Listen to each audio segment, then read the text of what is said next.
Okay. Good afternoon. My name is Kenneth Friedman, and I am the current president of the Ancient Coin Club of Los Angeles, and I'm very pleased to welcome you to our seminar on ancient coins for U.S. and modern world coin collectors.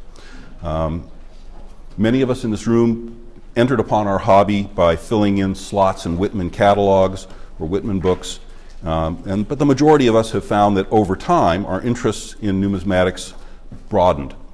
We became curious about the historical context in which the coins were struck and what the coins themselves can tell us. The date and place of minting, who the portraits represent, what the images on the coins convey to us, the propaganda, if you will, where they circulated, and what they reveal about economic conditions and trade. As our presenters will explain, this is all equally and perhaps even more applicable to ancient coins, whose mysteries and riddles are still being debated and sometimes resolved.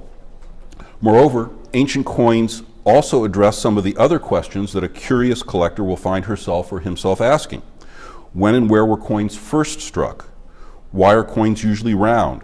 What's the earliest dated coin? What technologies were used in creating the coin blanks and in creating the coin dies from which they were struck? And how does the manufacturing technology and techniques that we study reveal help us reveal what are forgeries and authentic coins? What do overstrikes tell us? Why do we here in the United States only have portraits of deceased presidents and not living presidents on their coins? Well, our presenters will not answer all of these questions, but we will at least try to open some doors of understanding for you and perhaps pique your curiosity and interest even further. Before I introduce the first speaker, I want to tell you just a little bit about the Ancient Coin Club of Los Angeles. It was founded almost 50 years ago. Next year will be our 50th anniversary. It's comprised of collectors and students of ancient numismatics, some just starting out and others with as much as 5 decades of experience. And we even have had and have today professional dealers as members. What we have in common is that all of us treasure not only these little pieces of metal, but also the collegiality of sharing that interest and that hobby with interested and interesting people. Some of our members have published articles in collector journals and in academic or scholarly publications, and we also publish some of these articles on our club's website. We meet on the second Sunday of every month, and most of our meetings are down in Sherman Oaks. There's some brochures from the club here, and you can take one, and they give you the website information as well as information about where the club meets.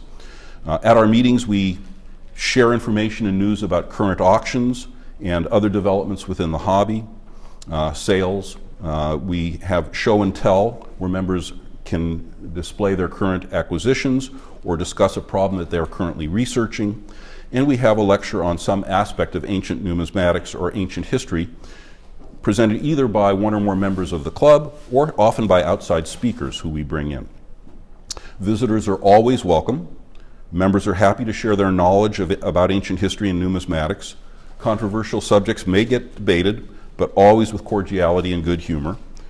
The materials that are available today, as I said, will tell you something about our website and information about our meetings.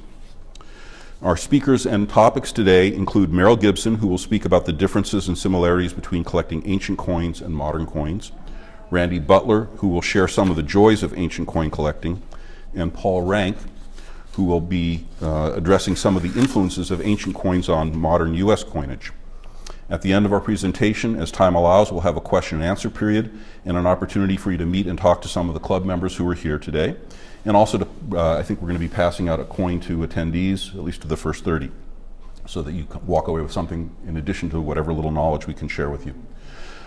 Please welcome our first speaker, Merrill Gibson. Merrill is a former president of the Ancient Coin Club and is currently a member of the board of directors, as well as being the current membership outreach chair, and is responsible for organizing this event today, and we thank him for that.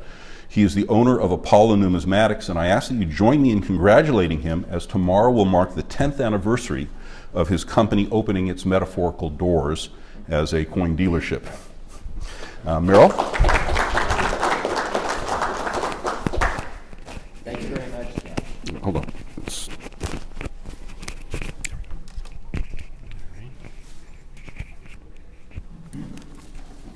And Ken, if I could have that microphone down here too, so that... John Klebin is currently a member of the Board of Directors, as well as being the current Membership Outreach Chair, and is responsible for organizing this event today, and we thank him for that.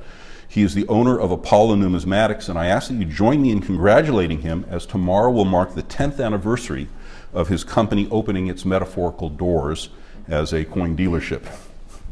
Merrill? Thank you very much, Ken. Hold on.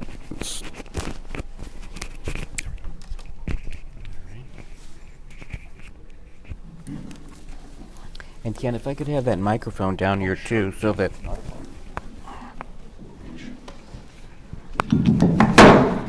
Maybe not. All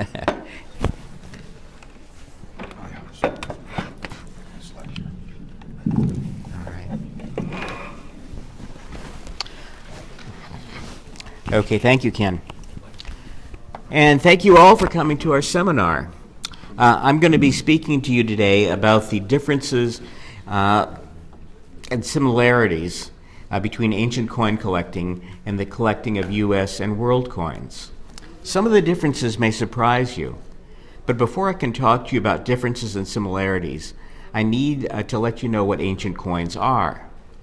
The coins of three main civilizations comprise the bulk of the coins we call ancient. These three civilizations are ancient Greece, ancient Rome, and the Byzantine Empire. However, the coins of several other civilizations are regarded as important to ancient numismatists. The coins of ancient Judea, Achaemenid Persia, the ancient Celts, the Sasanian Empire, and the Parthian Empire, as well as other ancient societies, are all regarded as ancient coins. Incidentally, the coins of the Parthian Empire supply most of the information we know about ancient Parthia, since the Parthians left no written records. The time period for ancient coins is from roughly 600 BC to 500 AD, with the exception of the Byzantine Empire. The Byzantine Empire lasted into the age of exploration, the mid-15th century. Even though the Byzantine Empire covered the medieval period, its coins are still regarded as ancient because of the empire's continuity with the Roman Empire. The Roman Empire was the largest coin-issuing ancient civilization, and a civilization of intense interest to ancient collectors. It should be noted that although ancient coinage started in China at about the time it started in the West, here in the West the term ancient coins is not generally thought of to include Chinese or other coins of the Far East. Most ancient coin dealers and auctioneers in the West do not carry Far Eastern coins. Ancient coins were made of copper, bronze, brass, silver, gold, and electrum, which is a naturally occurring amalgam of silver and gold. I should say alloy. Potent, a leaded bronze, was also used for some ancient coins, primarily those of the ancient Celts in Europe. Ancient coins share one important attribute. They were all either hand-struck or cast from molds. Typically, for struck coins, the obverse die was placed in an anvil. A cast flan blank was placed on the obverse die, and the reverse die was held against the flan. Someone then struck the reverse die with a hammer. Struck coins by far predominate over cast coins in terms of number. Now that I've given you a brief introduction to ancient coins, I'd like to tell you about the differences and similarities between collecting ancient coins and collecting U.S. and world coins. I'll start with the differences. Let me begin by describing what I think are some of the unique attractions of ancient coin collecting. Coins of many ancient coin types financed foundational events of the Western world, and ancient coin collectors enjoy owning tangible connections to our civilization's roots. Here is a Persian gold derrick issued during the time of the battles of Marathon and Thermopylae. This silver tetradrachm, this silver tetradrachm financed the dominance of Athens across the Greek world. This tetradrachm, struck by Alexander the Great in Memphis, Egypt, was struck by Alexander the Great during the period of his conquests. And this silver denarius was issued by Julius Caesar's enemies during the period in which he was dealing the death blow to the Roman Republic and ushering in the imperial period. This tetradrachm was issued by Mark Antony and Cleopatra shortly before their award of the death with Octavian, who was later to be referred to as Augustus or Caesar Augustus. This gold aureus of Hadrian was issued during the building of Hadrian's Wall in Britain. This silver stavraton, issued by the last Byzantine Empire, supported the state during its dying days. Coins of religious significance also abound. This bronze pruta was issued by Pontius Pilate, and this pruta by Herod the Great. This phallus was issued by Constantine, the first Christian emperor of Rome. This silver shekel is from the First Jewish War, which began in 66 AD, a war which included the battle for the hilltop fortress of Masada. This tetradrachm was issued by Antiochus IV, the Greek persecutor of the Jews in the 2nd century BC. Ancient coin images tell vivid stories. Here, the traitorous woman Tarpeia is shown being crushed to death by Roman soldiers. This is a voting scene from the Roman Republic. On this coin, two warriors, one Roman and the other representing Rome's allies, stand facing each other, holding spears and touching with their swords a pig held by a figure kneeling between them, a ritual used to cement alliances. On the obverse of the coin is the Roman god Janus. Here, a Roman soldier is shown carrying the head of a Celtic warrior. Complex images, such as this, in which the Emperor Trajan is shown addressing his troops, also exist on ancient coins. Many ancient coins reveal attitudes, motivations, and goals expressed without subtlety, or at least what we today would call subtlety. Here, a conqueror of Judea, the Roman Emperor Titus, portrays himself standing triumphantly with a Jewess who is in an attitude of mourning. Here, the Roman Emperor Probus portrays himself trampling a bound captive. Figures from mythology are common on ancient coins. These include images of Hercules and the Nemean lion, man-headed bulls, mermen, hippocamps, and other fanciful beasts, gods, demigods, and spirits. Interesting animals, rhinos, monkeys, tuna fish, tortoises, at least one skate, and an enormous number of different style depictions of lions, eagles, and bulls also appear on ancient coins. Some coin collectors are primarily interested in the beauty of ancient coins.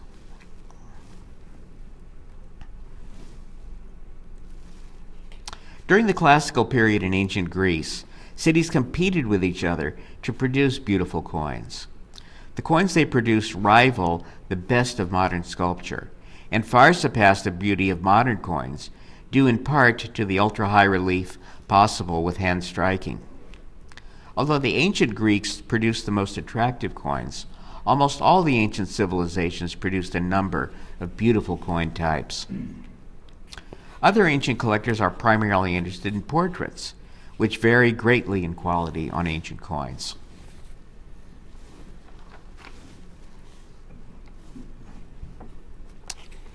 In addition to collecting ancient coins for beauty and for excellent portraits, other collecting options are available to ancient coin collectors that are not available to collectors of U.S. and world coins. Some collectors collect the coins of specific cities that they have visited or find interesting for some other reason. Other collectors collect the coins of a specific person. There are a number of fascinating ancient historical figures I have not mentioned thus far. For instance, Philip II of Macedon, father of Alexander the Great, whose conquests convulsed and fundamentally changed the Greek world.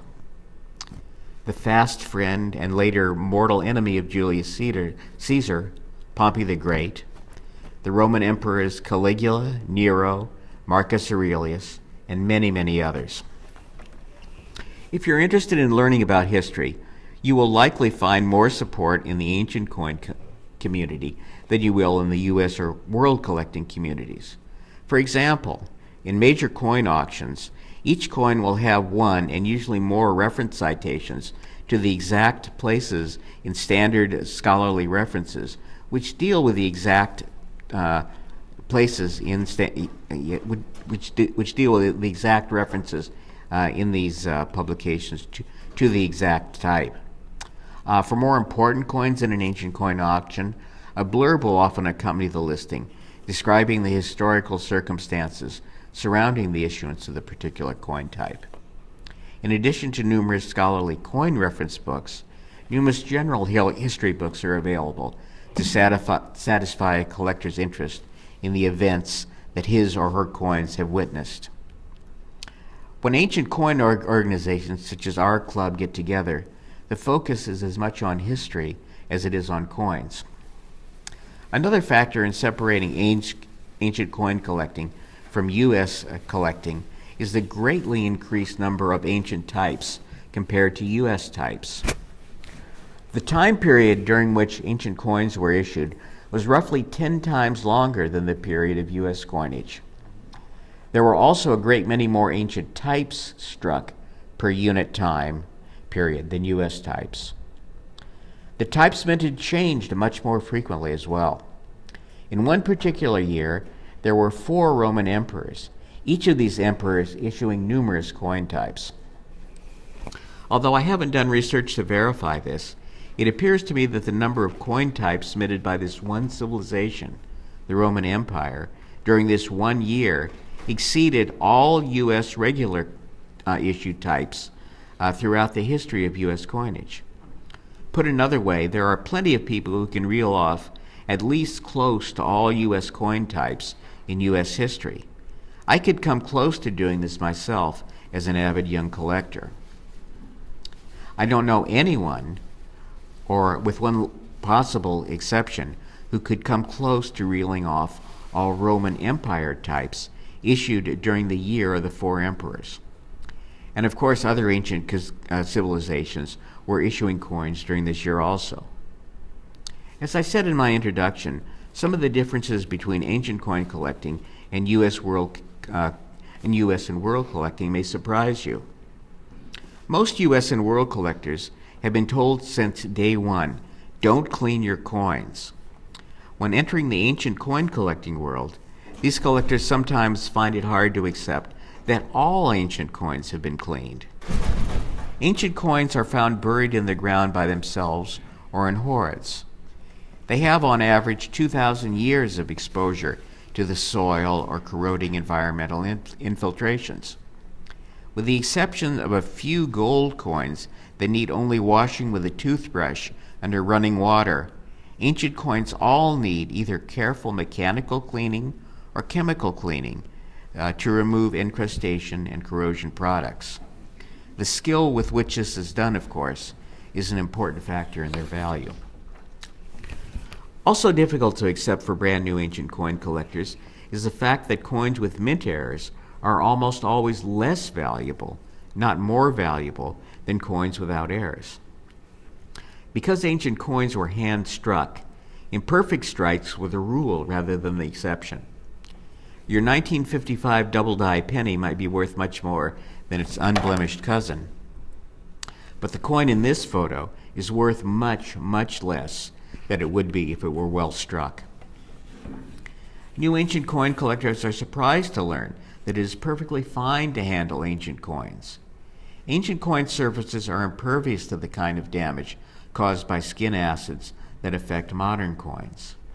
I figure that I've seen well over 1 million ancient coins and photos of ancient coins in my years as a collector and dealer.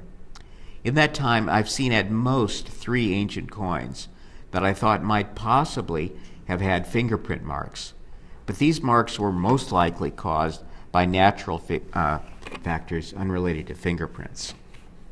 An additional difference between ancient coin collectors and U.S. coin and world collectors is that a lot fewer ancient coin collectors are intensely concerned about the value of their coins.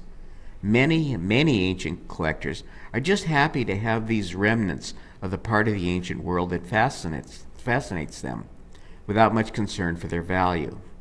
Nevertheless, a lot of collectors are interested in the value of their coins, and a lot of my remaining marks concern value. Another difference that new ancient coin collectors sometimes have difficulty adjusting to is that rarity is less of a factor, often much less of a factor, in the monetary value of an ancient coin versus a U.S. coin. There are thousands of ancient issues where only a handful of coins of the type are known, yet they nevertheless bring very low prices. One challenge that an ancient coin collector faces that is not faced by U.S. collectors is that there is no Red Book type price guide, or in fact any other value publication, regularly issued or not, any other value guide publication. There are books published that list values associated with each type, but these values are taken with a grain of salt by most collectors and are at best only a very rough guide to relative values. One of the best ways for a new collector to learn what prices are reasonable for the coins he or she wishes to acquire is to join an ancient coin club such as ours.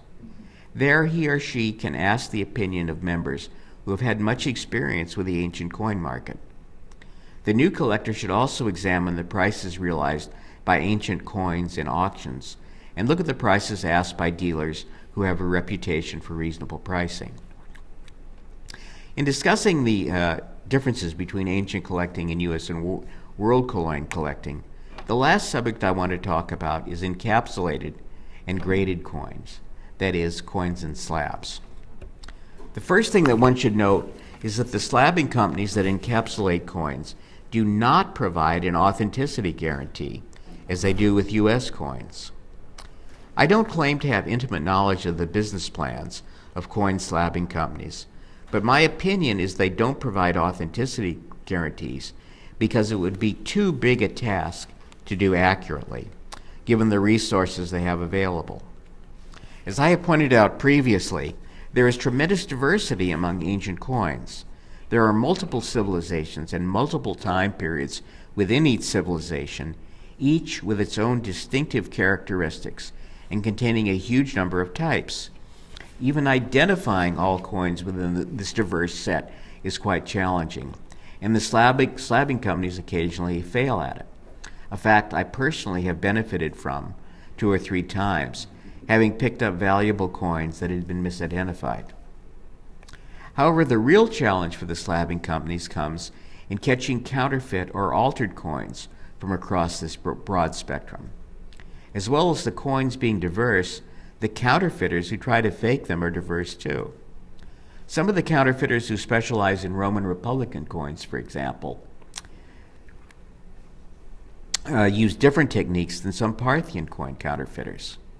In my observation, the slabbing companies do a particularly bad job when it comes to detecting altered coins.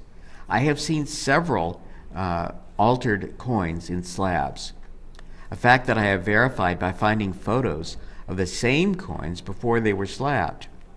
The photos clearly show that the coins had blemishes, such as large scratches, which had been doctored subsequently to eliminate the blemishes. In sum, I don't believe the slabbing companies think they can both identify and authenticate the broad spectrum of ancient coins without losing their shirts, either in insurance claims or alternately the cost of hiring separate experts in all the specializations that are required. Another thing that you should keep in mind is that these slab coins are only acceptable in the U.S. The major market for ancient coins is in Europe, not the U.S. I have never seen a slab coin in a major European auction. You can look in vain through the thousands of coins in the auction catalogs of NAC or Tikalik or Gorny and Maj or Lance for a slabbed coin. I don't believe you will find one. Another problem with slabbed ancients is that you can't touch the coins. I like the feeling of holding in my hand a coin issued by Julius Caesar, knowing it likely passed through the hands of a soldier in one of his legions, and then through the hands of many other Roman soldiers, shopkeepers, etc., before reaching my hand. Direct access to the coin has very practical benefits as well. Being able to touch the coin is necessary to inspect for some forms of false patination and is helpful in detecting some counterfeits. The little tabs that cover portions of the edges of the coin can hide flaws. If I owned a slab coin and was considering removing it so that I could sell it in a European auction, I would worry about what I would find under one of those 4 slabs. It might be an unpleasant surprise, and for a high-end coin, a costly one. The weight of the coin is given on the tag that is encapsulated with the coin. However, the weight can't be checked. The weight of a coin is often a critical factor in determining authenticity or the presence of certain conditions like clipping. An error in weighing, which I for one find easy to make when I weigh coins, can wrongly condemn or exonerate a coin. The last thing I have to say about ancients and slabs is don't take the grade that is shown on the slab seriously. In my experience, the typical grade on an ancient slab is about 1 to 1.5 grade levels higher than it should be. In ancients especially, you should follow the adage, buy the coin, not the slab. If you would like to learn how to grade ancient coins, my suggestion is that you follow the guidelines on Doug Smith's webpage. His grading page has a lot of photos and is very helpful. Doug is an avid collector and is not affiliated with any commercial interest. Just Google Doug Smith Ancient Coins. The first listing that comes up is usually a link to Doug's page. It's kind of a busy page, and you need to go down the page past 10 other links before you get to the grading ancient coin links. Now that I've discussed the differences between ancient collecting and U.S. and world collecting, I'd like to tell you about the similarities. First of all, as far as the value of your coins go, quality is still paramount. The definition of quality is somewhat different, though. While amount of wear is still very important, factors like centering, flange size, evenness of strike, quality of the metal, and quality of the flan enter the picture in an important way. However, the general rule is still the same. There is a steep value curve, particularly at the upper end of the spectrum. Another thing that will seem familiar is that there is a large market for ancient coins. Although the majority of this market is located in Europe, as I've mentioned, there are plenty of U.S. ancient coin dealers and auctioneers too. Counterfeiting is also a very big problem with ancient coins, and you'll want to stick close to a knowledgeable dealer until you feel comfortable with your ability to detect the vast majority of counterfeits on your own. As with U.S. and world coin markets, alterations are definitely not acceptable. However, there is one process called smoothing that I want to discuss. It is done by smoothing out the patina on areas of surfaces that were intended by the ancients to be smooth. Smoothing has been practiced since the Renaissance and has gained acceptance by most ancient coin collectors.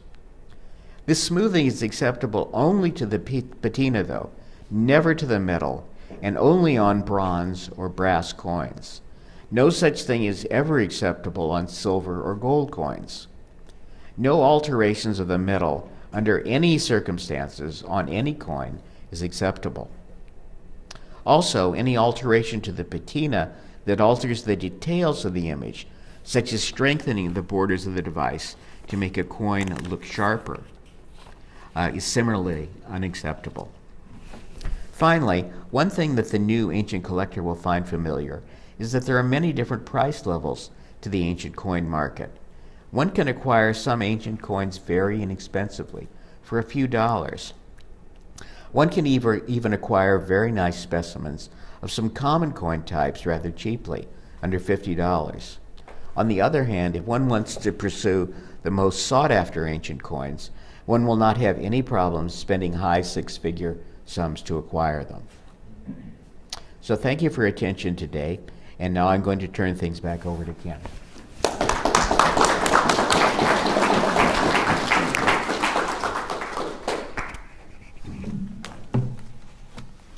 Let's try and do this carefully this time. Merrill, thank you for your well-considered thoughts on this core topic, and also thank you again for all your hard work in organizing and coordinating today's presentations. It was very informative. I would add just briefly that we've mentioned the Coin Club website, the Ancient Coin Club of Los Angeles website. At that website, there is a link to a number of online resources, such as Doug Smith's pages on ancient coins and several others, online catalogs and online resources that are very, very valuable, and just a page of links, which is quite useful as well. Our next speaker is Randy Butler. Randy's been a member of the Ancient Coin Club of Los Angeles for more than 10 years, and he's also a current member of the board of directors. The title of his presentation is The Joys of Ancient Coin Collecting. Randy?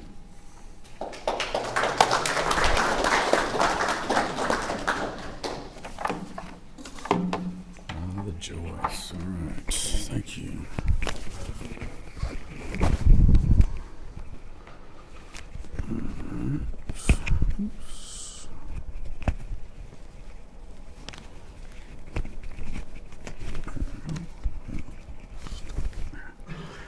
Hello, everybody. How you doing? I'm Randy Butler, proud member of the Ancient Coin Club Los Angeles. I've been collecting since about 1989. Still learning. You never know it all in this field. It's just constantly fascinating to continue to increase knowledge and grow with the hobby and everything else. So my topic is the joy of collecting, and so let's get right into it here. Oops, I already skipped one. There we go. So there's a lot of ancient coins. I compare it here to the stars in the sky. There's just so many of them, you can't even believe it. There's so many varieties, there's so many cultures, so many periods of time. So the question is, how do you focus? How do you collect? And so what I'm going to do is, because to me the joy is the variety of them and the complexity of the hobby. It's a totally creative hobby. You create your own collection. You create your own album to fill. So you'll never get them all, and you'll never know all about them. So here's some possibilities. I'm going to go through about 10 or 11 different, possible collecting themes. So the first one is, and gosh, a little cut off there. So the top says they go way back in time, and they do. The first coins were minted around 650 BC. They were pieces of electrum, which was just a naturally occurring amalgam of gold and silver. After a few years went by, the designs got intricate, and the progress in the design sophistication just accelerated like nobody's business. So we can see here, we've got a trite here, 4.7 grams, minted around 610, and another one here that possibly go back to 625 BC. So not too far after coins were first invented. They were invented in Lydia, which is modern day Turkey, around the site of Sardis. One thing that's great about ancient coins is that a lot of them are issued in places that you can visit. So say you have a coin of Athens. Of course, everybody can go to Athens and go up to the Acropolis. But a lot of the coins come from cities that are now just ruins on a hillside, and you can go there and walk around and actually go to the spot where they might have been minted. So it adds a dimension to it, again, along with touching them, that puts you in contact with something that happened a long time ago. Another thing I like about ancient coins is you get some real high relief coins. A lot of the machine milled coins are pretty shallow on the relief. So an ancient coin, some of them just have an incredibly great relief. I mean, it's just impressive to look at. Here's a couple of examples here. Lysimachus was one of Alexander's generals. After Alexander died, his empire got split up and they were fighting about who was going to control it. So this is a bust of Alexander issued around 300 BC. And you can see that Alexander is deified. There's a little horn there around his ear. It symbolizes that he's been deified. And again, this is a high relief coin. It's impressive to hold.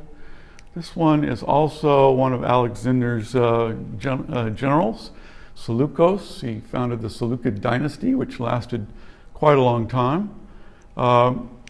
It again has an extremely high relief there and a pretty realistic portrait of an incredible historical person.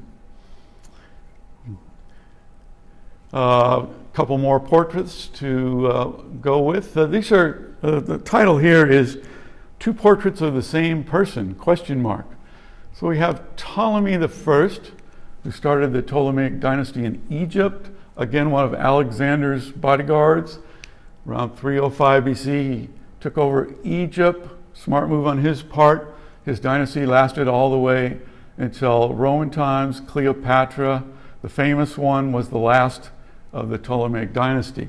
So we can see here a portrait that he issued with his own portrait on the coin. And another thing that's interesting is that right in here, and it's hard to see, is a little delta, which represents the initials of the die engraver. So sometimes the die engravers would sign their dies, which is an intriguing thing and interesting. You know, collectively, no one really knows much about these guys other than their initials sometimes. Like I said, Cleopatra the Seventh, and she was the seventh to be named Cleopatra in the Ptolemaic dynasty. She was the last of the dynasty. And this bust here also represents a portrait of Ptolemy I, the same guy. But you can see that, in my opinion, the features here have been highly feminized. And she's putting her own features on that coin. She's trying to tell the people, you know, hey, this is me. So an interesting possibility, but in the catalog that is theoretically described as a portrait of Ptolemy I. And so you can see there's a lot of variation, a lot of artistic license that goes on in coin engraving. Next up, the title of this one, collecting theme might be Greek cities of Asia Minor. So I've got a couple here. This is Ephesus, of course, which many of you probably heard about and some of you have visited. Ancient city on the coast of Turkey. You can go there. It's great ruin, pretty crowded. So the coins that the cities issued often had an icon that identified that city. So in Ephesus, it was a deer, which was sacred to Artemis, the big temple of Artemis, one of the ancient wonders of the world there in Ephesus. On the other side of this coin is a bee, and that was also a symbol of Ephesus. So you saw coins with those icons on them. You know, people knew right away who the issuer was. This is Miletus, which is a little bit south of Ephesus. Again, a place that you can visit. At one time, the greatest city in Western civilization. And its icon was a lion looking backwards at a star. So again, you could see that image on the coin and you would know that it was from Miletus. And interesting here, you can see a monogram, which is a kind of combination of letters, and you can see the M and the I there. So basically the name of the city is listed on that coin. A couple more. Smyrna is now the city of Izmir in Turkey. Very little of the ancient city remains there. It's a big, huge city. But you can see their icon was the goddess Tyche, the goddess of the city, with a mural crown. So the walls of the city are, they're obviously proud of their walls. They didn't think that anyone was going to get over them. So they put it right on the coin. So interesting coin design there. And my last example here, and again, there's so many, I could never put them all up, but this is in southern Turkey. The town of Aspendos has one of the great extant Roman theaters. that still remain. Their icon was wrestlers. And so you've got these two guys, and on this particular variation of coin, the names of the wrestlers are listed on the bottom. So it must have been the match of the century there. No holds barred struggle, winner takes all. And so you can see these wrestlers are depicted there. All these coins, of course, have reverses, and the reverses are fascinating as well. I'm not showing you the reverses of some of these coins, but sometimes the reverse is better than the obverse. This one is gods and goddesses. And so first of all, you've got one, again, this is in Turkey. Termessos, a great place to visit if you ever can get there. One of the great theaters settings of all time. There's a portrait of Zeus here on a coin. This one is from south of Ephesus and everything on the coast of Turkey. Kaunos, winged female deity, thought to be maybe Iris, the goddess of the rainbow.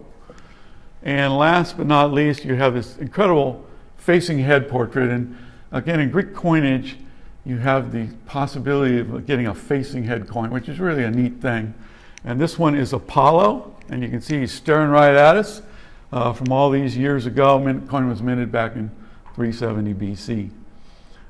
Incidentally, the issuer of this coin, Mausolos, is famous for the word mausoleum because his tomb was so elaborate that the word became synonymous with the tomb, and that's that. Yeah, Mausolos. Yeah, right, let me catch up with my notes here. Yeah. Okay, this one is called I Claudius in coins.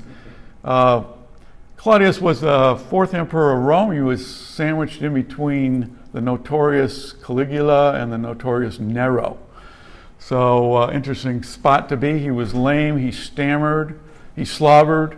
He was probably the most unlikely emperor to be a Roman emperor, but he was the last one left of his family. And it's an incredible story that's told in I Claudius. There's a BBC production, books by Robert Graves. They're extremely interesting to read. But he was a real guy, and his portrait is on the coin. These are two different portraits of Claudius. So you can see this one here, very stately, noble portrait, making him probably pretty idealized. He's a member of the Julio-Claudian family, the descendant of Augustus. You want to make him look as good as possible for the population. And this one was minted in Ephesus. It would be a provincial coin. And this one is kind of a warts and all. It doesn't come off as quite as handsome and everything as he was there. But again, Claudius's entire family, every person that figured in the story of his ascension to power is on a coin. And so you could collect the entire family of coins if you so chose. Biblical coins. This is just a couple of examples here. You've got, this is a shekel of Tyre. I've got it listed here as one of the 40 pieces of silver. It's actually one of the 30 pieces of silver, but you know, inflation and all. These coins were the only ones that were acceptable at the temple in Jerusalem. They were minted in Tyre, which is in Lebanon now. And so, you know, anytime you have one of these coins, it could have been one of the 30 coins. You know, you don't know. Similarly with this one, it's a denarius of the Roman Emperor Tiberius. So that's his portrait on the coin. This would have been a possibility, the most likely type for the tribute penny in Jesus' time when they asked him whether they should pay taxes to Caesar or not.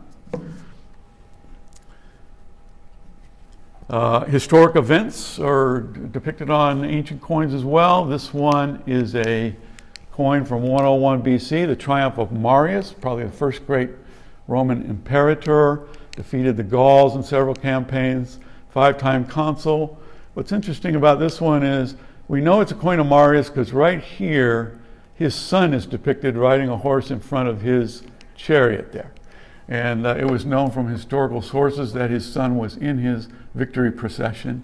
And so we know that what that coin portrays. This is the moneier's name here, C. Fundanius. This one here is a coin of Caesar Augustus, and it's got a depiction of a comet on the back. And and it says Divus Julius, or Julius the God. And so after Caesar was assassinated in 44 BC, a comet appeared in the sky. It apparently was Halley's Comet, pretty major comet. The Romans, being as superstitious as they are, they attributed it to the death of Caesar, and Augustus was very quick to seize upon that because he was the heir, that he was son of the god, and that helped him rise to power. Last but not least is Titus, who his father Vespasian and him were the victors in the Jewish war, where the temple was taken over in 70 AD. And this is a triumph that would have occurred on a certain day in 71 AD. And there he is in the chariot with a branch there, maybe an olive branch symbolizing that he's brought peace to the empire, and a eagle-tipped scepter denoting his ultimate power. And this is him with his grizzled beard there. Powerful women, you want them, we got them. Women often, not usually, but sometimes had the ultimate power. And so one of the more notorious one was Livia. She was the wife of Augustus, father of Tiberius, and very notorious in the I, Claudius story as possibly behind the murders of several members of the family. So she's on a coin. That's her right there. Julia Maesia in the 3rd century. She, even though she was the grandmother of the emperor, she held the ultimate power and made the decisions. And then late in the empire, in the Western Empire, you have Eudoxia. She was the wife of the Emperor Theodosius II, who was a rather weak-willed guy. And Theodosius II's sister, Pulcheria, and this gal fought it out for power. A real interesting story behind it, and one that's probably unknown to most of us. Another collecting theme is the Byzantine emperor. I have labeled this slide Byzantine style, and the Byzantines had a totally different style. As you can see, the realistic portrayal of the portrait is totally gone. What we have here is no attempt at all to make a realistic portrait, and many people think they were surrounded by Islamic populations, and the Islamic people don't like depiction of people on anything, especially coins. So the Byzantines kind of adapted by making a non-realistic representation of the emperor. So you got this incredible beard here, Constans II. You've got a pretty stylish coin here, Constantine IV, and again, a different style altogether, and you can kind of date these coins by the style of the portrait. These are gold coins, and in Byzantine you can collect gold pretty reasonably. They're not that high price, whereas in Roman and Greek the gold costs a lot more. Another collecting possibility is English hammered, and I like English hammered a lot. So the title of this slide is The Trifecta of 1066 AD, which is the Battle of Hastings. So you have 3 emperors, or 3 kings in the same year. Edward the Confessor died early in the year. His successor was Harold Godwinson, who was defeated at the Battle of Hastings, which changed history, changed our culture. And the winner of that battle, who took over England, was William the Conqueror. All 3 coins, all 3 were kings in 1066 AD. English hammered has a long series, very collectible, very interesting. And lastly, I've got the artistic skill and the beauty of coins. Some people might just collect the coin just for the sheer beauty of it. And so here's 3 examples among many, many, many. So we got a facing head of a nymph here, the nymph Larissa. This is a city in present-day Greece. We have in southern Turkey the satrap Pixodarus, 340 BC, with a facing head of Apollo. And real interesting to me is the Lycian dynast Pericles, minting in 389 to 362 BC, the only Greek ruler that put his facing head on a coin, looking at you. That was a real guy. And so, prior to that, only the gods or the nymphs were portrayed with a facing head, usually Apollo. This guy had the nerve to put his own portrait facing. He was the only guy ever to do so. No one following him did that until Roman times. And that was just a quick look. Again, there's so many of them, you kind of have to focus. So these are like constellations in the universe. Thanks a lot for your attention. Appreciate it. Yeah.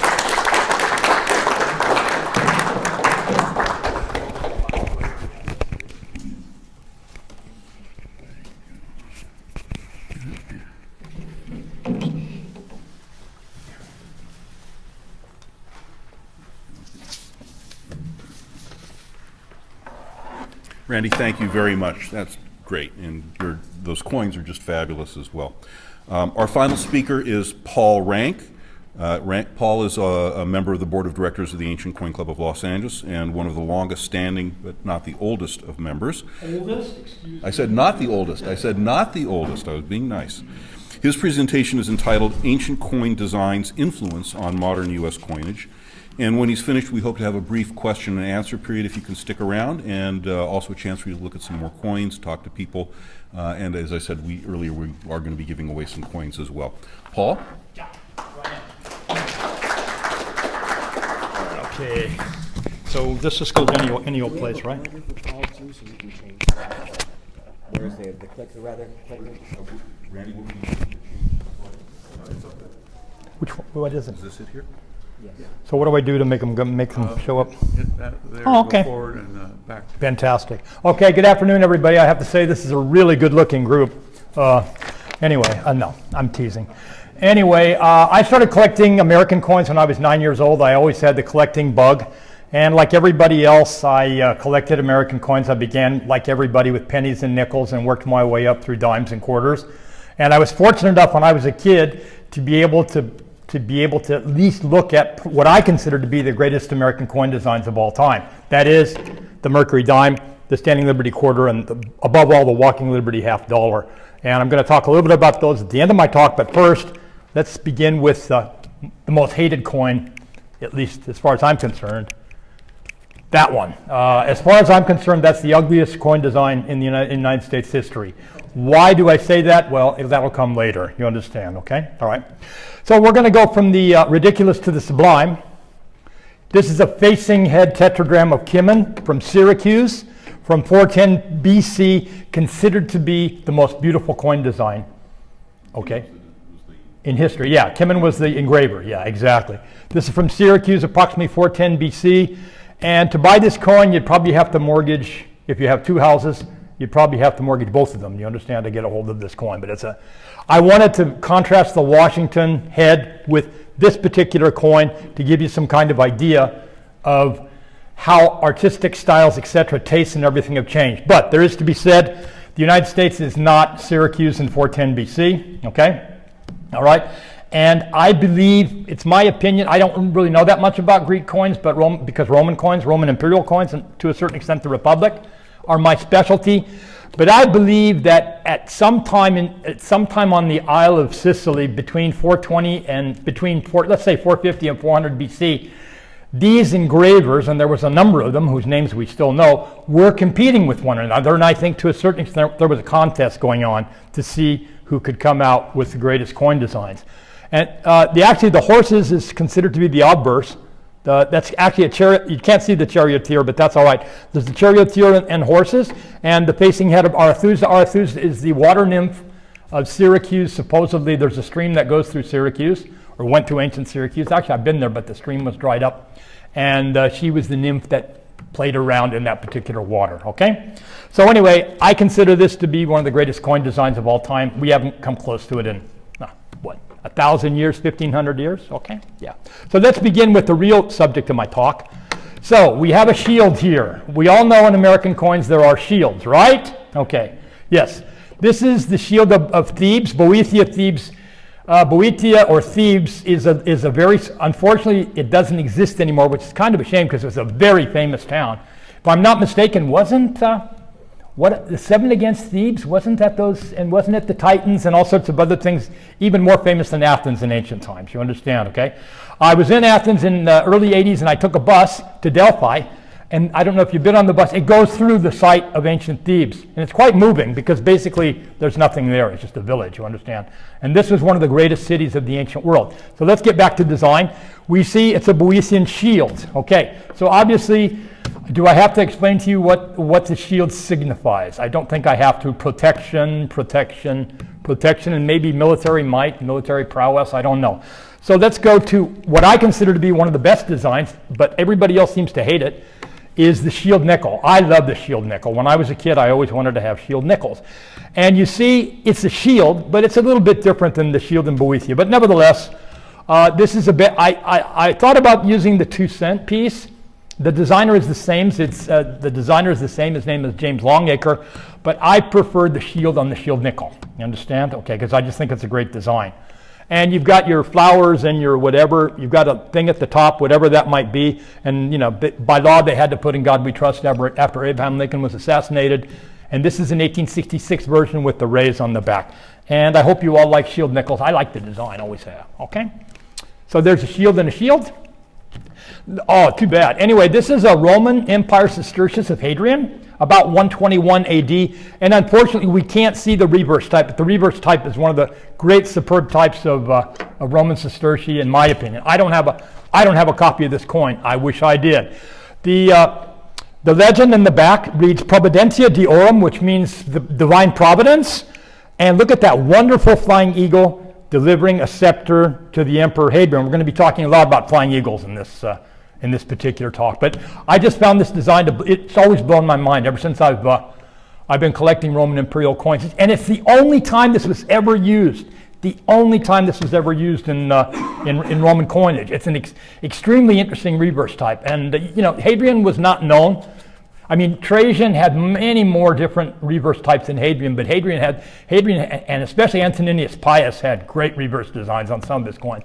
But this one just blew me away. You know, it's always blown me away. I just think the eagle is cool. That is the Emperor Hadrian about to receive the scepter, okay, to indicate that he is the anointed king, okay, and from the eagle. And the eagle, if in case you don't know, the eagle is representing Zeus. You understand? Whenever we see eagles in ancient Roman coins, it almost always represents Zeus, okay? Anyway.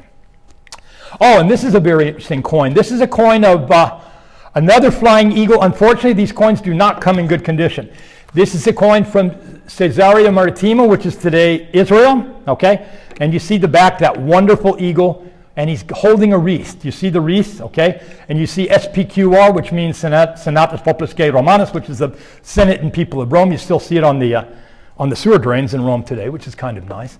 And this is Lucius Verus. Probably, when did Verus die? About 169. This is a Roman colonial coin. But I love the reverse type. Unfortunately, this one is not very good condition, but it was actually the only really semi-good one I could find. So let's talk about some more flying eagles. Hopefully the flying eagles are going to come up. All right, look at that. Okay, look at that. Isn't that almost exactly the same design as the previous coin? This is a $5 gold piece designed by Robert Scott, the first series. Wish I had one. 1795. And you see the eagle holding the wreath, or the rest, and he's got his claws on an olive branch. Wonderful design. Why didn't America keep these designs? They had to go to this fat heraldic eagle. I really think it's very cool. And it's very, very much imitates the Roman style. Okay? So we're going to have some more eagles, I think. Yep. There's the Goldbrecht pattern flying eagle. Unfortunately, the reverse is not on there, but you all know this coin. You understand? Unfortunately, this was not okayed. This was not okayed for U.S. coinage. I could tell you stories. I've been reading my friend Walter Breen. He goes into detail about why these designs were not accepted. Mostly it was politics. I don't want to go into too much detail, but I consider this to be the most beautiful flying eagle in American coinage. Do you understand? Yeah, especially with the stars around. It's just really, really a nice coin. Yeah. And another flying eagle? No, we're going to go to Libertas now. Okay, as far as I was able to discern, this is the first depiction of Libertas in Roman coinage. Okay, and this is a coin from 58 BC. It's El Pharsalis, Roman Republic. Actually, the reverse is quite nice too, but it has nothing to do with Libertas. That's supposedly the head of Liberty. The little cap or the little cap may or may not be a pilus. I'm going to talk more about piluses later. The pilus is the cap that they gave the slaves when they freed them to indicate that they were free and independent. Not sure. I don't really think anybody is sure. I did some research on it, but I couldn't find anything. Anyway, I like the depiction of Libertas here. She looks very, very neat, okay? But she changes a lot in Rome. Okay, and this is a very famous coin, all right? This is a Brutus coin from 54 BC, way before he killed Julius Caesar. And you see, the Libertas is changing a little bit now. The earring is still the same. You don't have the shoulders anymore. She's changing a little bit now, but not too much. And on the back is Brutus, the 500, the guy who drove the Tarquins out in 510 BC. Okay, he's got his lictors with him. And notice there's a flying. Is that an eagle on the staff? No, that's actually a fasces. I'm going to talk more about fasces later, if I get around to it. Okay, now we go into the real Libertas. This is what everybody understands when they talk about Libertas on coinage in the Roman Empire. Randy showed you a coin of Claudius. This is a beautiful coin of Claudius. Unfortunately, it doesn't come up very well on the image. But you see, that's the classic depiction of Libertas. And in her right hand, she's got the cap, the pilus, which indicates that this person is free. In her right, I think she has, in her left, I believe she has a staff. But this is a classical depiction of Libertas and what the Romans would understand if you told them Libertas on coinage. Again, a beautiful denarius of Nerva. You see the same design, basically. She's holding the cap, and she's got the staff in the other hand. Another nice depiction. This is a silver coin. The details come out much better when you photograph it. Nerva was emperor from 96 to 98 AD. He adopted Trajan. He was emperor after Domitian. And here we go. All right, let's do some American coins. Okay.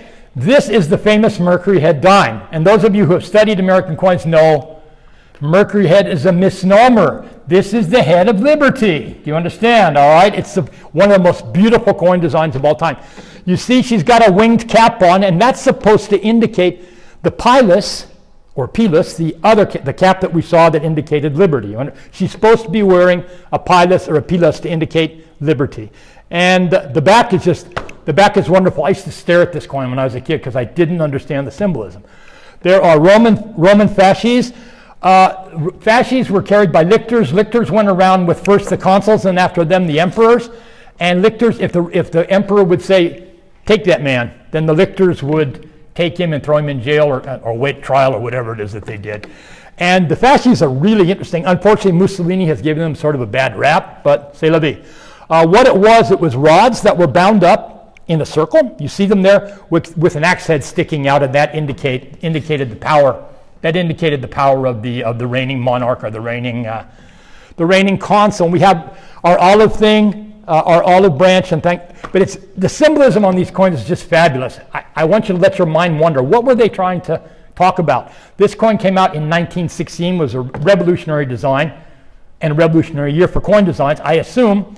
I'll talk more about this later, but you sort of have to keep what was going on in Europe in World War I in the back of your mind when you think about these coins. Because if you don't, they really don't make a whole lot of sense. Okay? Anyway, let's move on. I'm almost finished, actually. Well, not really, but getting close.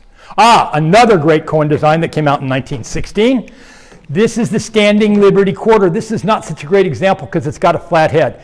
This coin is great because it has two great designs. It has the flying eagle on the back, and it has the wonderful Liberty strutting, and it's very interesting. What is she doing?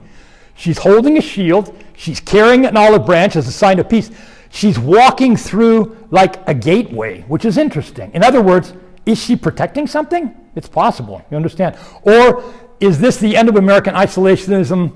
Who knows? But it's really, really interesting to look at these designs and think, what were these guys doing? She's got a chainmail thing on the top of her body. You understand? She's got a shield, olive branch, and she's walking through what looks like to be a building or something, a temple, and it's just a really, really interesting coin design, okay, in my opinion. And here we go. Here's the big casino right here, the Walking Liberty $50. Okay, very complicated coin design. My opinion, I haven't handled a lot of St. Gaudens $20 gold pieces, so I can't really say how beautiful they are, but I love this coin design. Why? Well, look at it. There's Walking Liberty. She's got her Liberty cap on as well. That's the pilot again, the same as with the dime. Is she carrying some olive branches? It looks that way. She's got her arm out, maybe, and look where she's extending it to. The rising sun. Well, the rising sun was probably Europe. That's what they were probably indicating. You understand, yeah? And there's some waves there too. So maybe she's walking and she's got, you can't see it, but she's got the American flag sort of draped around her halfway. You can see the stars if you look up by her nose. Okay, wonderful design, sandals and the whole 9 yards. The eagle on the back is spectacular too, in my opinion, eagle in repose. All right, a little bit like the eagle, if you know the ancient coins of Agrigento, which I don't have a picture of here, very similar to that. He's on what I think they call a crag, whatever that means, on a mountain somewhere, and he's got his claws in something. Is that a rabbit? I guess it is, yeah. But it's just a wonderful, wonderful coin design. And in my opinion, maybe the greatest American coin design. Don't forget, all of these things were developed in 1916, and I think most of it in this room, if we were fortunate enough, when I was a kid, these coins were still in circulation. If you had 50 cents, you could actually get one. Of course, nobody had 50 cents in those days, so it was impossible. No, I'm serious. I remember I used to get one of these and I'd keep it in my pocket for the longest time, but I couldn't because 50 cents was a lot of money.